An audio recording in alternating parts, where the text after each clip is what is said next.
Please subscribe to Face TV Africa and turn the notification on. Face TV Africa, ẹ jọ̀ọ́, subscribe, hete. Face TV was Swoby. Amẹ́ríkà ò ní bàjẹ́, London ò ní bàjẹ́. Mo kí mọ́mì mi. Nọ́lá ìdíjẹ́ Toyin Afolayan orúkọ là ń gbọ́ba lọ́dẹ́. Mrs. Toyin Afolayan. Bímbọ́ success. Yáyà bí. Wíníwíní lọ́jọ́ orúkọ ìjìnlẹ̀ lọ́jọ́ ìyá ẹ̀kọ́ bàbí méjì ló wọlé tọ̀ yẹn gbé tèrè.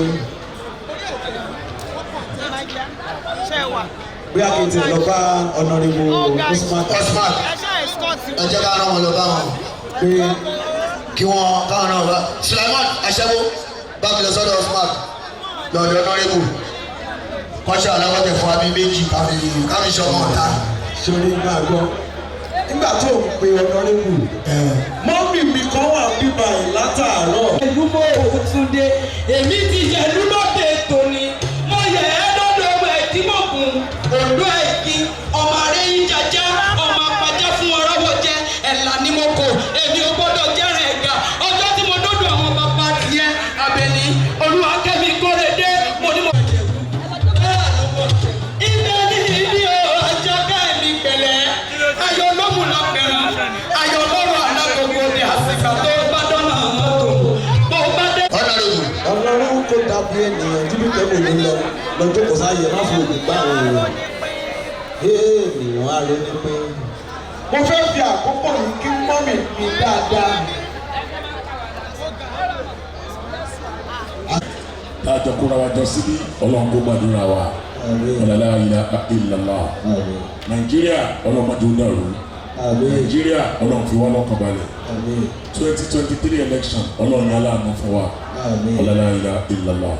Lórí ìdúró wa bá a ṣe tẹ́lẹ̀ bá yẹn kí kálukú béèrè tó fẹ́ lọ́dọ̀ Ọlọ́run. Bismillahirrahmanirrahim. Máa dàníyàn wọ́n náà máa béèrè tó bá fẹ́ lọ́dọ̀ Ọlọ́run o. Ẹni tí ò bá ní nǹkan tó fẹ́ lọ́dọ̀ Ọlọ́run kó má wulẹ̀ dàníyàn kankan. Aláàjì Wasiu Alabi Pasuma ìwé àti ẹ̀ aṣọ ìdí láti Mákà ní àná àwọn dé ìjẹta ìdílé lánàá. Kọ́lọ́run wọlá gbogbo àdúrà tá a tọrọ nílé Olúwa gbogbo ẹ̀dá tó ń sunkún lọ́wọ́ tó wà ní Olúwa jọ̀ọ́ kí oṣù yìí tó parí Ọlọ́run pa wá lẹ́rìn ayọ̀. Àti ní àti ẹrù tábí àpò òkè túwò wọn à ní gbé wa ká wa mọ́lé o. À ní dẹrù àrùká. Ìṣẹ̀lẹ̀ ikú tí ó ṣẹlẹ̀ sí wa tí wọ́n á gbé wa sórí social media tí wọ́n á máa dáwó fún wa ọlọ́mọdé ò ṣẹlẹ̀ sí wa. Ẹlòmíì tó já sí pẹ́tẹ́ lómi bá rántí pé màá mà san gbèsè lọ́la Monday. Àbí Ọlọ́run ọba gbogbo ẹ̀dá tó jẹ gbèsè Ọlọ́run kó bá wa san. Gbogbo àwa tá a léèyàn nílé òkèèrè wọn ní fòkù wọn ránṣẹ́ sílé. Ọlọ́lá ilaha illallah. Gbogbo ẹ̀dá tí ọ̀nà ti dàrú fún níbí Ọlọ́run bá wa tu ọ̀nà wa o. Gbogbo ẹ̀dá tí ò tí ì máa rí jẹ Ọlọ́run tó máa rí jẹ. Gbogbo ẹ̀dá tó tún wá ga ẹ̀mí wálẹ̀ ikú òjijì ò ní pa wá. Bismillahirrahmanirrahim.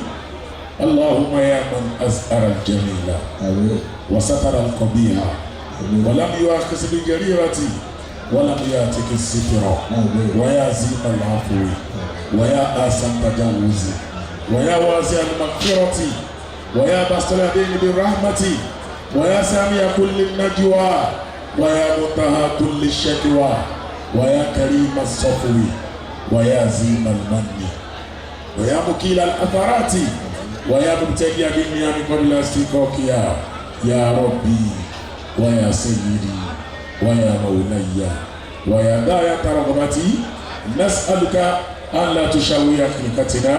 Bí àlùkò bá ṣe tán gbọ̀nà yóò sùn, bí lẹ́kẹ́lẹ́kẹ́ bá ṣe tán àsìgbà ilé ẹ̀rọ fún lọ. Ìjẹ̀bú ọmọ ìrere ìwà, ọmọ abirù Mádé, ọmọ abirù Mọ́sù pẹ̀lú ìyẹ́jẹ́, ọmọ ẹlẹ́dìyẹ ògbógbó mọ́nìkà.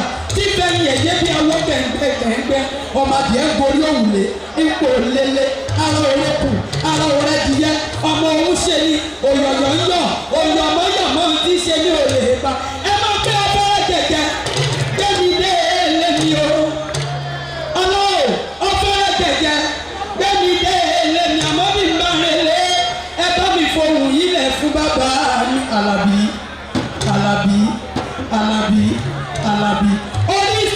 Àlàbí ni mo wà yìí o ọmọ kúmúrẹ́ tó ẹ̀díjà òní la sì yí ṣe kọ́kọ́ bá lóko ọkọ̀ bọ̀ oko ni bàbá bá lóko àdá bọ̀ oko ni gbogbo ṣẹ́ tọ́kọ̀ àtàdá bá ṣe àpòyán padà kéré èyí gbogbo wọn ẹ bá mi kọ́ ọmọ lọ́rọ̀ ẹ̀ kàdáná yẹn gbọ́ ọmọ lọ́fíà ìsàlẹ̀ òró ọmọ orin mi ọmọ ewúrẹ́ òró ti jẹ lẹ́sẹ̀ gbàgede àgùntàn òró ti jẹ lẹ́sẹ̀ ẹ̀yà ẹ mọ̀ pé ọ̀fẹ́rẹ́ gẹ̀gẹ́ gbẹ́mi dé ilé mi o ọ̀fẹ́rẹ́ gẹ̀gẹ́ gbẹ́mi dé ilé mi ọ̀la orí kì í wúre.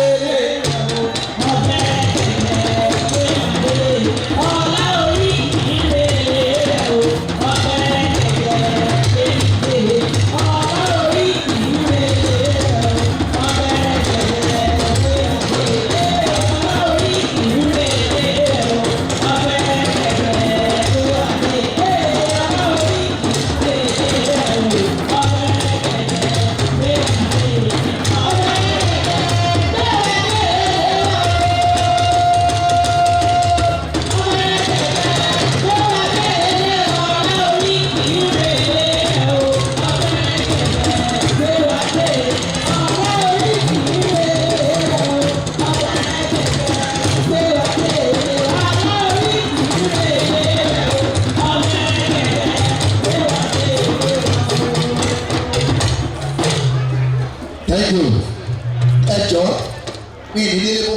Please subscribe to Face TV Africa and turn the notification on. Face TV Africa, subscribe, hete. Face TV was Swoby.